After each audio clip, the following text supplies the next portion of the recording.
Chapter 2 of The Game of Life and How to Play It. Chapter 2, The Law of Prosperity.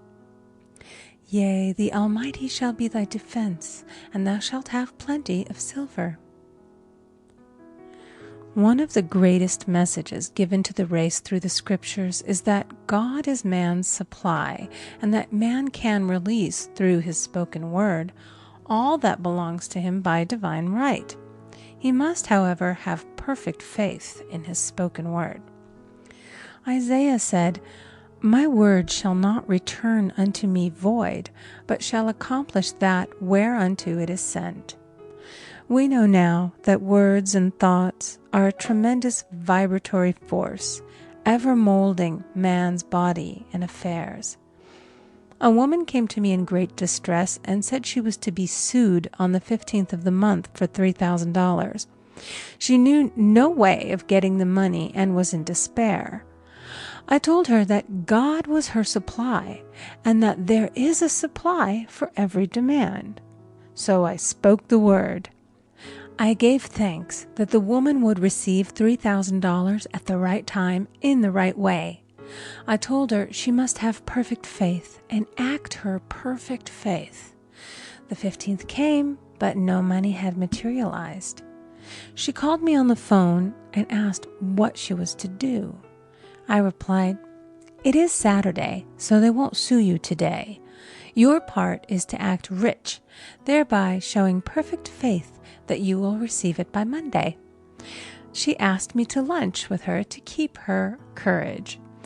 When I joined her at a restaurant, I said, "This is no time to economize. Order an expensive luncheon and act as if you have already received the $3,000. All things whatsoever ye ask in prayer, believing ye shall receive." You must act as if you had already received. The next morning she called me on the phone and asked me to stay with her during the day. I said, "No, you are divinely protected and God is never too late." In the evening she phoned again, greatly excited, and said, "My dear, a miracle has happened. I was sitting in my room this morning when the doorbell rang. I said to the maid, 'Don't let anyone in.' The maid, however, looked out the window and said, 'It's your cousin with the long white beard.' So I said, 'Call him back. I would like to see him.' And he was just turning the corner when he heard the maid's voice, and he came back. He talked for about an hour, and just as he was leaving, he said, 'Oh, by the way, how are finances?' I told him I needed the money, and he said, 'Why, my dear, I will give you $3,000 the first of the month.' I didn't like to tell him that I was going to be sued. What shall I do? I won't receive it till the first of the month, and I must have it tomorrow. I said, 'I'll keep on treating.' I said, 'Spirit is never too late. I give thanks that she has received the money on the invisible plane and that it manifests on time.' The next morning, her cousin called her up and said, 'Come to my office this morning, and I will give you the money.' That afternoon, she had $3,000 to her credit in the bank and wrote checks as rapidly as her excitement would permit. If one asks for success and prepares for failure, he will get the situation he has prepared for. For example, a man came to me asking me to speak the word that a certain debt would be wiped out. I found he spent his time planning what he would say to the man when he did not pay his bill, therefore neutralizing my words. He should have seen himself paying the debt. We have a wonderful illustration of this in the Bible, relating to the 3 kings who were in the desert, without water for their men and horses. They consulted the prophet Elisha, who gave them this astonishing message. "Thus saith the Lord, ye shall not see wind, neither shall ye see rain, yet make this valley full of ditches." Man must prepare for the thing he has asked for when there isn't the slightest sign of it in sight. For example, a woman found it necessary to look for an apartment during the year when there was a great shortage of apartments in New York. It was considered almost an impossibility, and her friends were sorry for her and said, "Isn't it too bad? You'll have to store your furniture and live in a hotel." She replied, "You needn't feel sorry for me. I'm a Superman, and I'll get an apartment." She spoke the words, "Infinite Spirit, open the way for the right apartment." She knew there was a supply for every demand, and that she was unconditioned, working on the spiritual plane, and that one with God is a majority.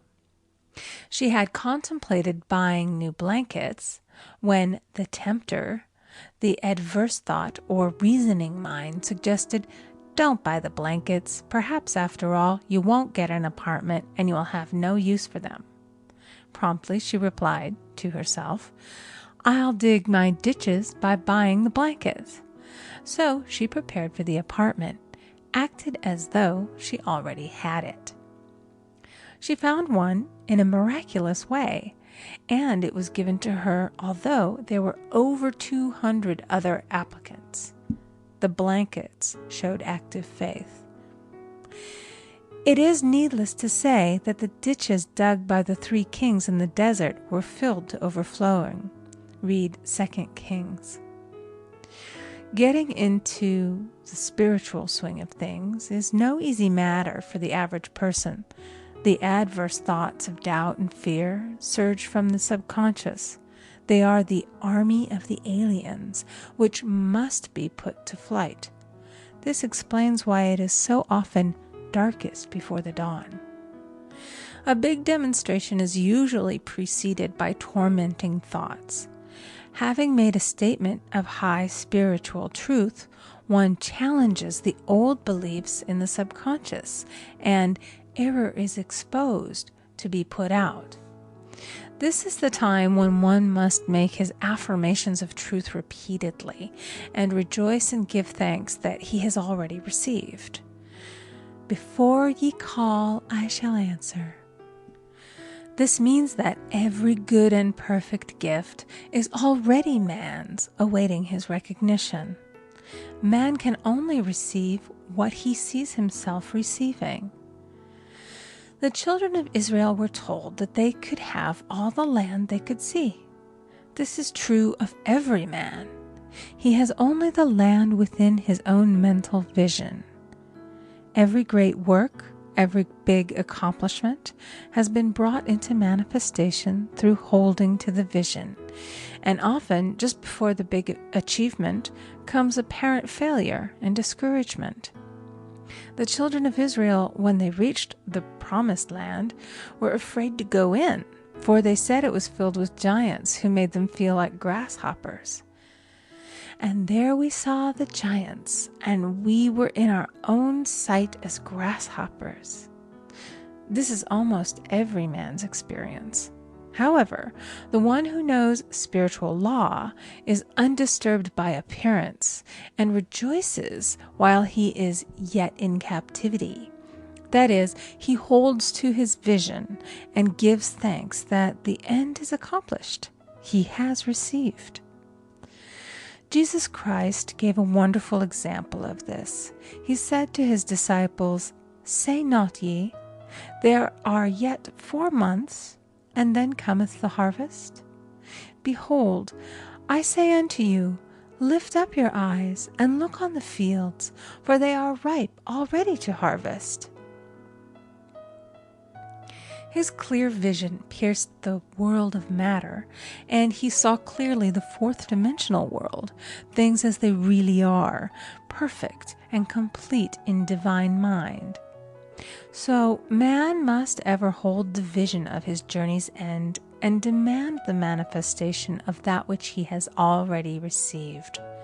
It may be his perfect health, love, supply, self-expression, home, or friends. They are all finished and perfect ideas registered in divine mind, man's own superconscious mind, and must come through him, not to him. For example, A man came to me asking for treatments for success. It was his imperative that he raise, within a certain time, $50,000 for his business. The time limit was almost up when he came to see me in despair. No one wanted to invest in his enterprise, and the bank had flatly refused a loan. I replied, "I suppose you lost your temper while at the bank, therefore your power. You can control any situation if you first control yourself." "Go back to the bank," I added, "and I will treat." My treatment was, "You are identified in love with the spirit of everyone connected with the bank. Let the divine idea come out of this situation." He replied, "Woman, you are talking about an impossibility. Tomorrow is Saturday. The bank closes at 12, and my train won't get me there until 10, and the time limit is up tomorrow, and anyway, they won't do it. It's too late." I replied, "God doesn't need any time and is never too late. With him, all things are possible." I added, "I don't know anything about business, but I know all about God." He replied, "It all sounds fine when I sit here listening to you, but when I go out, it's terrible." He lived in a distant city, and I did not hear from him for a week. Then came a letter. It read, "You were right. I raised the money, and I will never again doubt the truth of all that you have told me." I saw him a few weeks later, and I said, "What happened? You evidently had plenty of time after all." He replied, "My train was late, and I got there just 15 minutes to 12. I walked into the bank quietly, and I said, 'I have come for the loan,' and they gave it to me without a question." It was the last 15 minutes of the time allotted to him, and Infinite Spirit was not too late. In this instance, the man could never have demonstrated alone. He needed someone to help him hold the vision. This is what one man can do for another. Jesus Christ knew the truth of this when he said, "If two of you shall agree on earth as touching anything that they shall ask, it shall be done for them of my Father which is in heaven." One gets too close to his own affairs and becomes doubtful and fearful.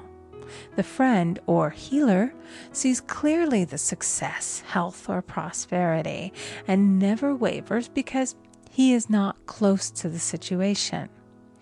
It is much easier to demonstrate for someone else than for oneself, so a person should not hesitate to ask for help if he feels himself wavering. A keen observer of life once said, "No man can fail if some one person sees him successful."